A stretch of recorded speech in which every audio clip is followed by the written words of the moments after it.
This is Issues and Views, Western New York. This is Issues and Views, Western New York's public affairs program focusing on topics and issues affecting you and your community. The opinions and views expressed on this program are not necessarily the opinions or views of Town Square Media or its employees. Here's your Issues and Views host, Joe Chili. I'm pleased to have with me this morning Gwendolyn Bork.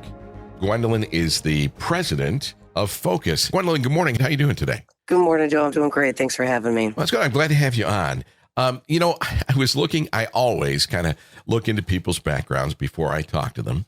And I'm looking into your background here, and I'm seeing the fact that you're the president of Focus, public policy advocate for the needs of women in business and addiction education resources, board of directors of the National Association of Women Business Business Owners. And I could go on and on and on, but unfortunately we only have a half hour. But why? I mean, you're doing all of these things aside from having to really put your personal life in your planner so you don't skip it over. Why you've gotten involved in all this? What's the driving force behind it?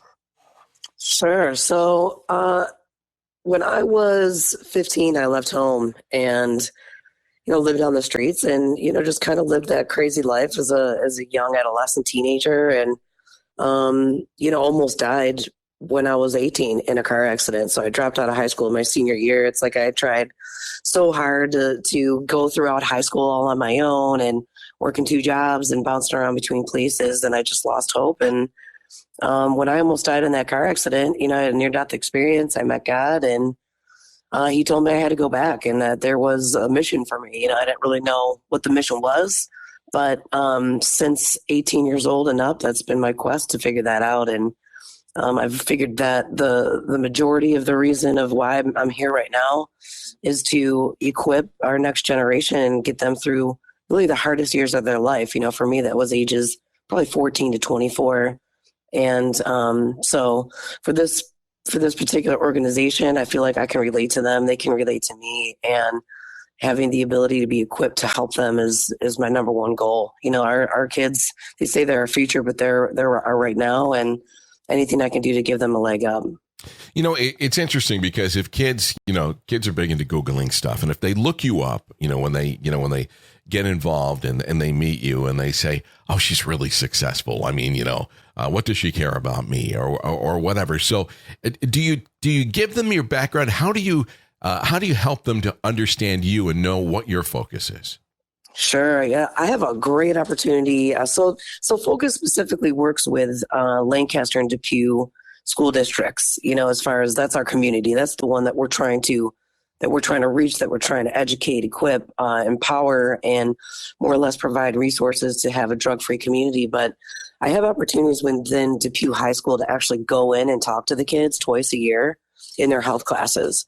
So twice a year, I get to reach all the high school students, and I start, hey, this is where I am, published author of my book, Walking the Fine Line, a recording artist to the Red Revolution, financial advisor with the Legend Group. I start with all my success, but I say, hey, this is where I started.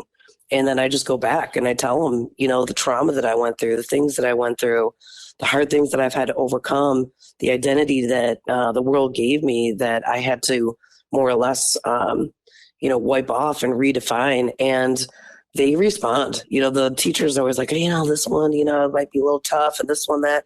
It's always the toughest ones that you think that are going to give you a hard time that are like super engaged. So I'm always involved in all our events. I'm the point person. I might be the president, but I'm the point person. I love to interact with these kids, and any chance that I can, I just develop a relationship with them.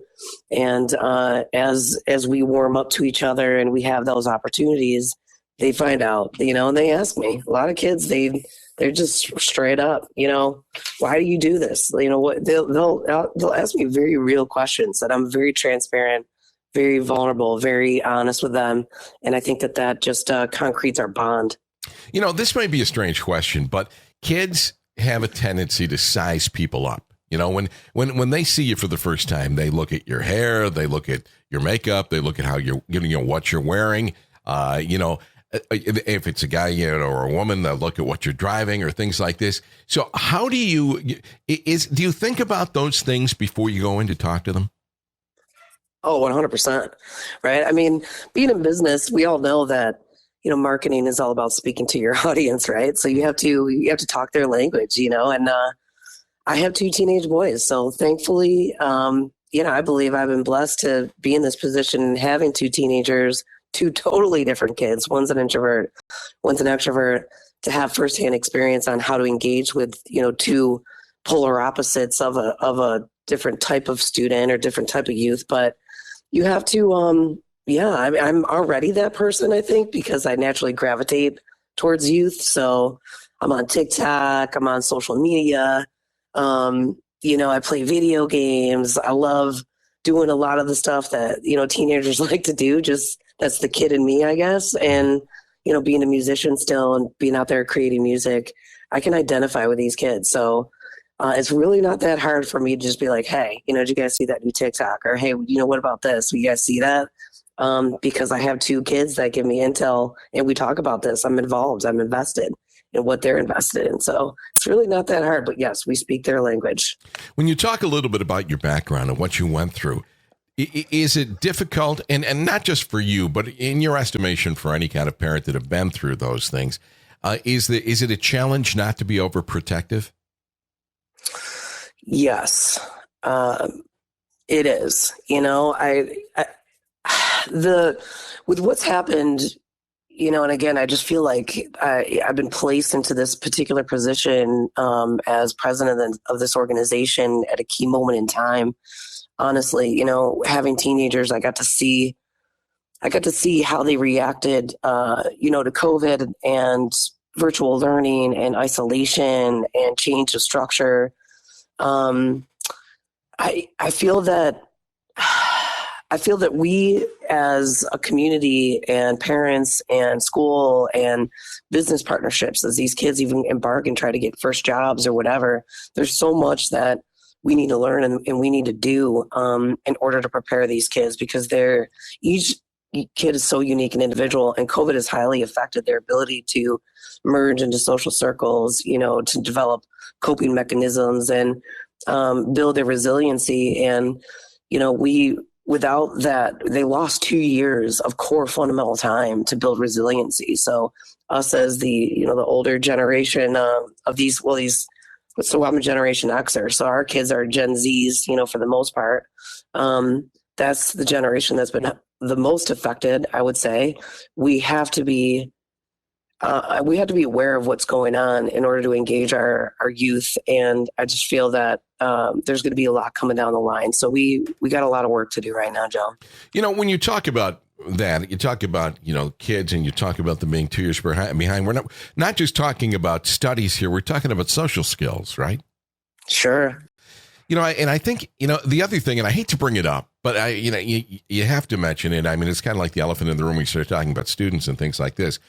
When I was in school, I'm older than you, but when I was in school, the thing that we worried most about was Russia, and, they think, if we were ever going to be attacked, we were going to be saved because we go under our desk or into a cloakroom, which was kind of like, a fallacy to begin with. But nowadays, people are so concerned about something happening within their school. They can't feel safe right now within the school.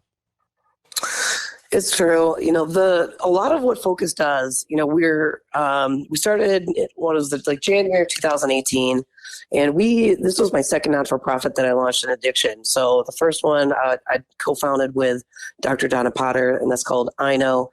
And they still operate, and I actually still help train addiction recovery coaches for New York State. But this was the first one in prevention. So we went, when we launched this not-for-profit, we went full-blown into what are the models that are data-driven, evidence-based, what's going to work, right? And it was a federal model. It was a community environmental approach. So it's not, although it brings in the public model of the individual, it brings the community model in. So, you can change one person, and that's great, but you have to ultimately, if you're going to have the greatest impact, you have to try to change the whole community, right? So everything we do is community level change, which takes time. It's we wrote a grant, got the grant with the White House Office of Drug Control Policy. It's monitored by the CDC. It's a 5-year grant, and the goal is to create a drug-free community, right? So here we are, we're collecting data, we're applying the data to create these environmental strategies in this model to implement, plan, evaluate our effectiveness. And we just fell in on the perfect cycle of collecting data. We collected data before COVID. We collected data after COVID this past season.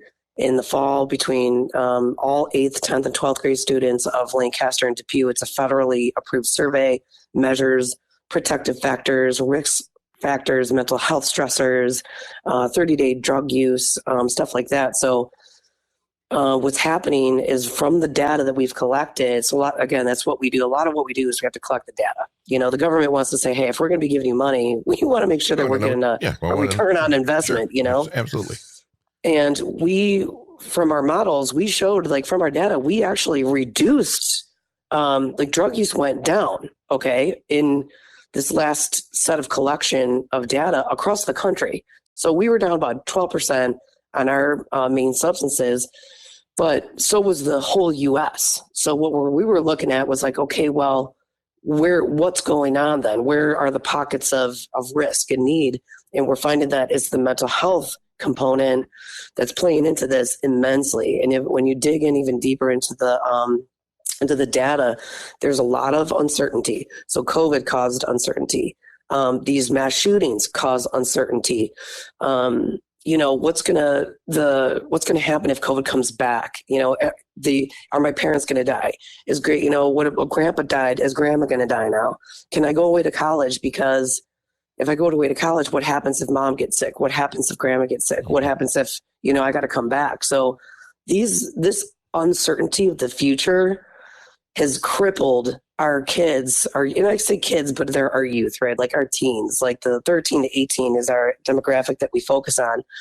But it's crippled their ability to even attempt to plan for the future. I mean, I'm on the Western New York board for the National Academies Foundation. So they're a national foundation as well that creates little mini academies within schools. It's helps kids be introduced to certain industries. So you can have the Academy of Finance or the Academy of Healthcare, Academy of Hospitality.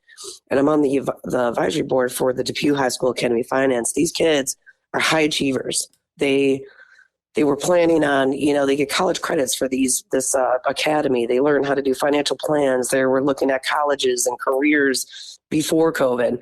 Every step that they had pre-planned had to be reevaluated and redirected based on their own internal compass on whether or not they felt they were strong enough to go after these fields, what was happening in that market. So this level of uncertainty is highly affecting our kids, highly affecting their hope for the future, and where we could easily stand back as a community, parents, schools, businesses that are hiring these kids, they don't want to show up. They're just not tough like we were. They just need to stop doing what they're doing. Maybe they shouldn't have started vaping. Maybe they shouldn't have started that. Maybe they shouldn't have done that. They just need to step up and take responsibility. It's easy for us to say that, but with a generation that has been more or less crippled through the loss of opportunities to develop that resiliency among their peer circles and core fundamental times of their adolescent development, we can't use those excuses anymore. We have to stand in the gap. We have to stand for these kids. We have to give them support, give them grace, give them mercy, and just give them love. And when they don't have any hope for themselves, we have to give them hope. We're talking this morning to Gwendolyn Bork, who's the president of Focus. Let's step back for a second, Gwendolyn. Let's talk about, I want a couple of questions, a couple of things. What is Focus? Tell us what it stands for. And the other thing is Focus something that is in different communities across the country, or is it unique to Western New York? So Focus is unique to our particular region. Focus stands for our community, unity, and support. It's an addiction prevention coalition. So as far as the coalition structure, there are coalitions across the whole United States, thousands of them, and they have opportunities if they follow a particular process to get funded by the White House Office of Drug Control Policy, and we all follow the same metrics to focus on a very specific community. So my community would be Depew and Lancaster, and all the zip codes for those two school districts, and to provide, we're the hub of the community, and we partner with the full spectrum of what the feds would say is a community. There are 12 stakeholders, 12 seats at this table, and these are our partners that enable our mission to be effective, to create a drug-free community. So it ranges from, education. So we have a partnership with the schools, healthcare providers. We have a partnership with Spectrum Health, addiction prevention, education services. So we have a partnership with Kids Escaping Drugs and Erie County Prevention Council. Businesses, parents, youth have their own sector.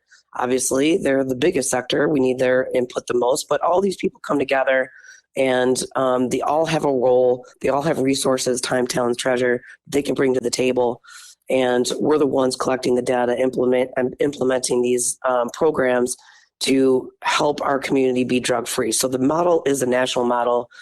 It's developed, again, in collaboration with the federal government and our federal substance use and mental health office, SAMHSA. So we use that model. Everyone across the country uses the model, but we are very specific to just Lancaster and Depew for our particular organization. Is your organization's focus just federally funded, or do you have any local funding? That's, the feds, that grant, we're on year 3. We're going to start year 4 here in September, and it's a 5-year grant. So the objective obviously is to be sustainable. Right now it's our biggest funding. We did have some funding from Erie County coming in. They have a separate communities grant that they can help support non-for-profits. But with COVID, a lot of that, and you get different politicians and, different offices and, political seats involved, so some of that money is no longer accessible. So that was a nice little piece that we could use for like our programming and, being able to make it fun, like buying food for the kids, like gift cards for little quiz games and things like that. Like every little bit helps. So we've lost our county funding. The federal funding is pretty much the only thing that we have. And on an attempt to prepare for losing this grant and this revenue stream, we started a foundation to build legacy partners starting at a level of $500 and up. And these people get on our website. They are listed on all of our event programming, and they get recognized in the press. But these legacy partners, any money that they contribute to this foundation that we started, will eventually be like our sustainability over time. But I'm not gonna lie, Joe, we're pretty far behind. We need the goal was 25K each year. We're at 25K. We have one of those years, but we need 100,000 in order to fully invest it. With the Greater Community Foundation is our plan, and then they give 5.25% back every year as forever. So, when I'm long gone, that percentage will go back to our local community forever, and at least keep the data and the research and the tools to be an effective community for drug prevention, at least online on our website, a phone number, and email. I mean, I'm down to the bare basics of what we can provide long-term without any staff. And it's all digital. Whatever we can keep online for people to have access to, it's community data. It's for our community, and our community needs access to it. So that's the plan. But yes, we need a lot more private funding for sure, Joe. All right, so let's talk about the next step. Let's talk about some of your accomplishments, some of the things that you're proud of, because I think that can work back into funding if people know what you've actually done. Sure. So obviously we're effective. We've reduced drug use before COVID. Marijuana, alcohol, heroin is really not on our map for Lancaster and Depew. The biggest ones are the biggest substances that are used are alcohol, marijuana. We've been ahead of the game with marijuana, knowing that marijuana was going to be legalized on a recreational level. So we are very active with the Office of Cannabis Management, with a lot of the people in our elected offices to be able to steer those conversations. Our community came up with a position on marijuana paper as far as our opinion on that before the towns voted on whether or not they wanted to sell marijuana. So our major accomplishments, I would say, number one, we do have, we're very effective. So we're doing the job. We are reducing drug use in our community. So that's number one. Number two, we came up with a sustainability plan to create a foundation. So we already have a baseline of, of legacy partners who have already started seeding into our foundation. So we might not be at the $100,000 mark, our goal, at least bare minimum, but we're already there. And on that day, Spectrum News came. There was a big press release. We got recognition from Congressman Jacobs all the way down. We had, decrees and proclamations from Congress to Senator Gallivan to our Assembly member Monica Wallace, our county legislator Frank Todaro. So we've had a lot of press. When Schumer comes into town to talk about anything kid related, I did a press conference with Schumer a couple of years ago at Depew High School. So we might be just the Lancaster Depew coalition, but we are on the map for a lot of people in the elected positions as the main voice or resource of what our youth need and the connection to the resolution. So we have many phenomenal organizations in this area, but it just seems like we've become the leader, I would say, regionally. We've been runner-up for the Chairman's Award. It's a national award for addiction prevention in what we're doing here in this local community. So we were recognized in Washington, D.C. Myself as a financial advisor, I was awarded the Catalyst Award honoree mention for the work that I'm doing with this organization, and that's a national award. So we're constantly winning awards, constantly getting proclamations. We have so much support on the business and community level. So, if you're looking for access to a community of youth or other businesses that want to be remembered or known of creating a legacy in this community for our youth, Focus is it. We're talking to Gwendolyn Bork this morning, who's the president of Focus. Gwendolyn, tell us about some of the events that you have coming up. So we've got about 7 minutes left. I want to make sure that we get into that. I want to make sure that people know how to get a hold of you. And I think that's very important, too. So we're going to get into that, too. But tell us about some of the events you have coming up that people can get involved in. Sure. So every quarter we typically have, one youth event, one, adult parent event or more community minded event. We just got done with our miniature tournament, mini golf tournament at Broadway driving range in Depew, Lancaster. That was a good time. So our next thing coming up right now, on June 6th, we started a New York Takes Over TikTok contest. So we did this last year. We partnered with other coalitions down, in the southern part of New York and like a little bit outside New York City. So it's a competition for all of New York State for youth in our area, so ages 13 to 18, to create a TikTok that has no drug references, no bad language, just showing off what they do for fun. It could be as simple as, them playing video games, but this is pro-social involvement, it's called. Believe it or not, there's a tactic to this. It's getting kids to focus on something positive and good on a platform that they're on. So the contest already started. They can go to ourcommunitytoday.org to enter the contest. And the winner of this contest receives $1,000 on Friday, August 5th at Como Park in Depew, New York, where we're going to announce who the winner is. And GlowFest in particular, it's our largest annual youth drug-free event. We get, the first 100 people who register to this event, they get event T-shirts. We'll have free Chick-fil-A. We have Tom's donating all the beverages. We'll have a DJ, photo booth, lawn games, tons of ways for these kids to win some money, where they enter into these little quiz games that we'll do just by participating and trying to answer these quiz games, these little questions relating to things that maybe they might not even believe in, but are data-driven and evidence-based as far as like marijuana disorder. Is there fentanyl in marijuana? Things that we wouldn't believe. We provide some really cutting-edge statistics and stats, and they get to answer these questions, and they'll earn all these gift cards. So it's a good time, tons of free stuff. And that's coming up in August, on Friday, August 5th. And again, that TikTok contest concludes that day. That's our grand ceremony for that. I'll call outside of New York City to my partners down there, and we'll announce the winner live on the phone. And then in September, we're going to be doing our Fall Community Impact Conference. We had one in the spring. It was very, very successful.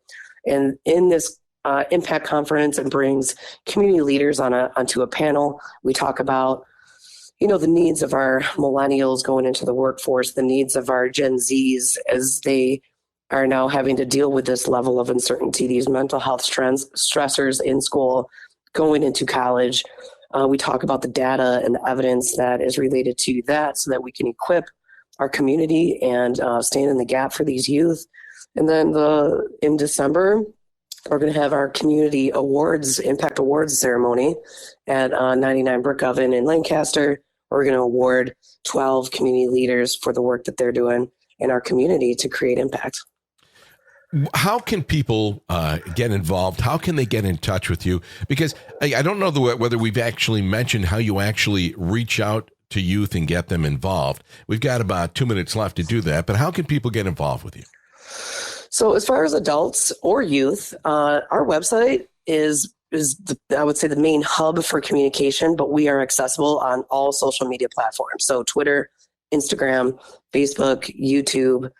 But if you go to our website for our community today.org, you're going to see everything about our research. You're going to see all of our reporting on just our research. You're going to see how you can become a legacy partner and help fund our foundation. You're going to see a volunteer tab on the website where you can actually apply to volunteer for specific things that we need, whether it's pushing social media or being an ambassador of ours and going to community outreach events and just representing us, spreading the word on who we are. So youth or adult, the website is equipped for both those areas of demographics to get involved. And, also on the website, you can see links to every one of our social media avenues. So for adults, we need your help. We need your financial support. We need, your sponsorships for events coming up. We need your expertise. And for youth, I engage most of them through the Depew High School, through the Lancaster Youth Bureau. We write articles in the Lancaster Bee.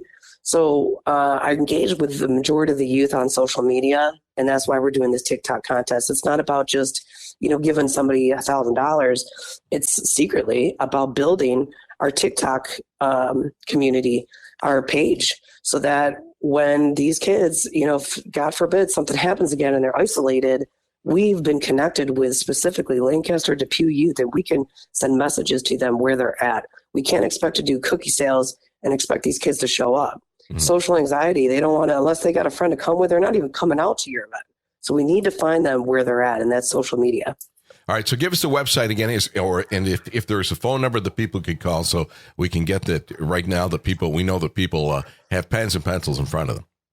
Sure, phone number 716-710-9966. So that's 716-710-9966. And your website once again. For FOR, our community today, TODAY.org. All right, Gwendolyn, it sounds like you've got a great organization, some great accomplishments already. We need it to continue to grow. We need financial support from the community, of course, and people can do that through the website, through the phone here. But it's great to see that kids are not only getting involved, but are staying involved, and maybe even, the word of mouth within the, the community. 13 to 24-year-olds, who you said, is a great driving force to get people involved. So I appreciate that. Yeah, any help, and even if it's just somebody, spreading the word. We all have particular parts to the bigger whole, right, in this big picture to equip our youth. And Joe, these kids need it. This isn't where the effects of COVID are going to go away. This is going to be long term.